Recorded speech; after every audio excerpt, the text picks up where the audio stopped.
Hey, thanks for stopping by. I'm John. Welcome to my channel. As I stated a few videos ago, I'm going to show you how I made my distributor caps. I can't claim that, I discovered how to do this. I didn't. I did learn it from another channel. I cannot remember who it was. I follow so many of you. So forgive me if I'm not mentioning you. It's a great method and it's easy. Let's get to it, shall we? So let's show you the styrene I use. So this is, I hope you can see this.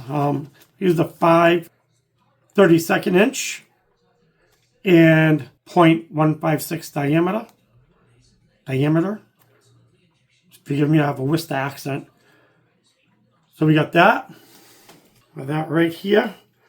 And then for the, we'll call it the stem part, 3/32 inch styrene, 2.4 millimeter, and 0.093 diameter for the stem part. So this is really straightforward. I also have, where is it?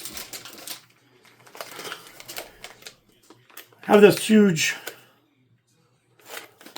roll of wire. Man, it's got, let me take it out of the package for you. It's got all kinds of wire rolled up together. You can get this so each color is separate, same amount of colors, but just separate.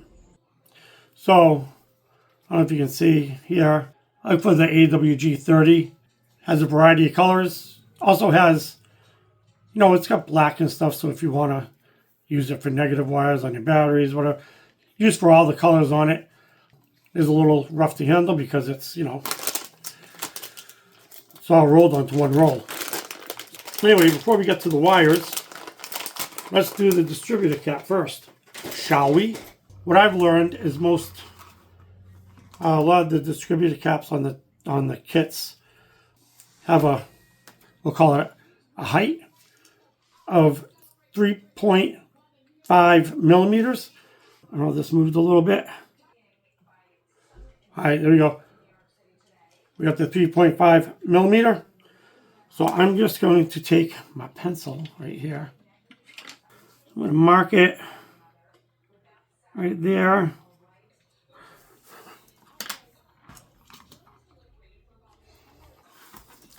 All right, now that we got that marked right there, now Pappy over at Pappy Tinkers sent me this nifty little blade here. I was having some problems separating certain parts from a sprue, and he sent me this little saw blade. So this is what I use to cut this. It's not as easy. I just hold this. So I'm going to go right to the outside of the pencil line. That was easy enough.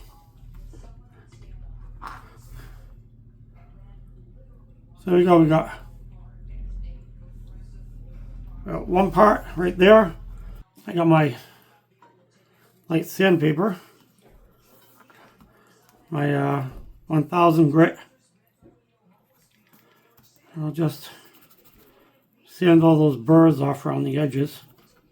I'm going to take my 3/32.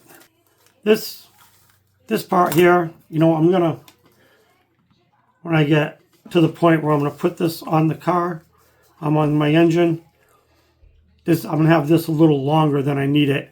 I usually I don't usually do anything. This is my second distributor cap right here. So yeah, instead of millimeters, we'll say it's about 1/4 of an inch that I do. Got some sandpaper. I'm going to do the same with this. It's a little rougher sandpaper.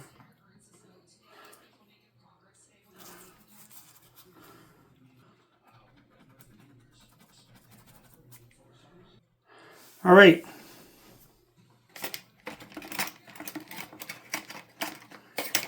So there we go. We got the stem.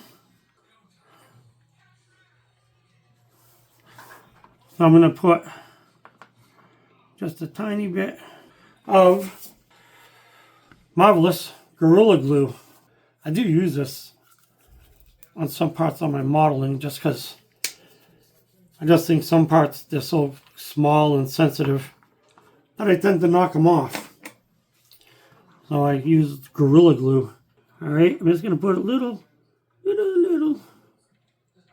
dab right there. Take this part, slide that on.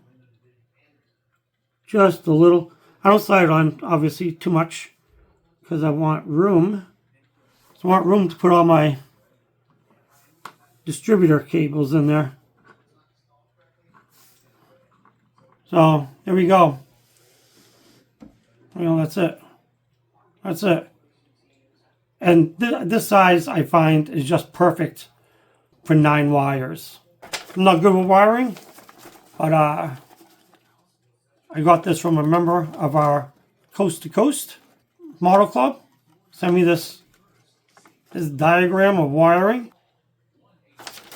This helps me a lot. So now, we get my wires.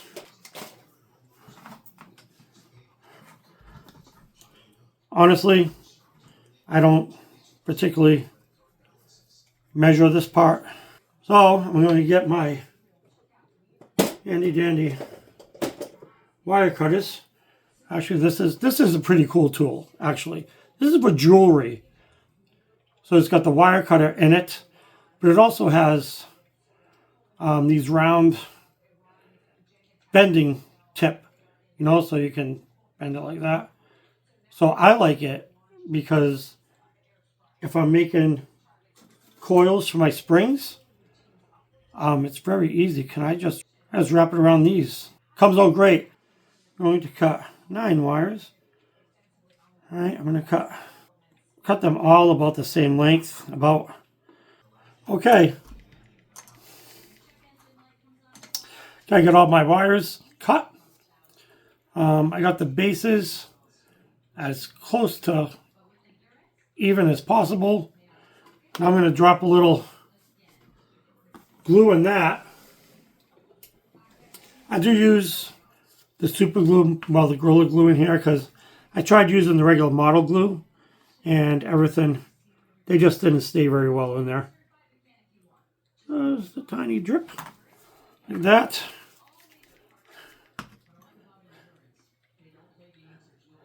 Right-handed, so I'm going to switch hands here with the wires.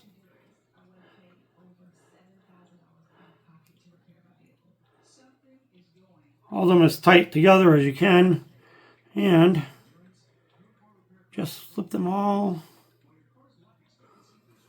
They'll all fit in here, trust me. All right,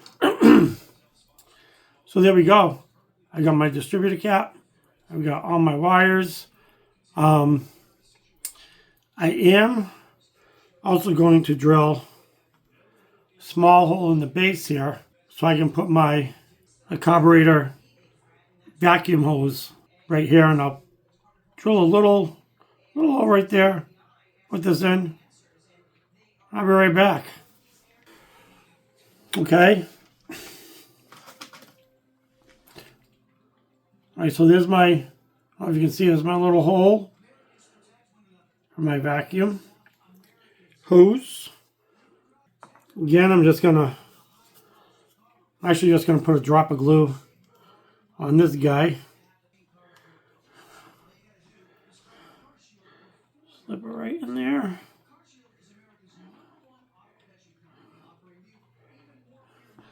And there you go. There it is, my completed distributor cap. I have a question for you. Very important question. How many of you have jeweler's drills that look like this? You know, if you don't have jeweler's drills, all these tips are gone. They're all snapped. I don't know if it's, well, obviously it's me because I'm an oaf, but But yeah, the thicker ones are all fine. But all my thinner ones are all busted. I think I should have like 15 of these kits on hand. So there you go. There's my distributor cap build, I guess you want to call it.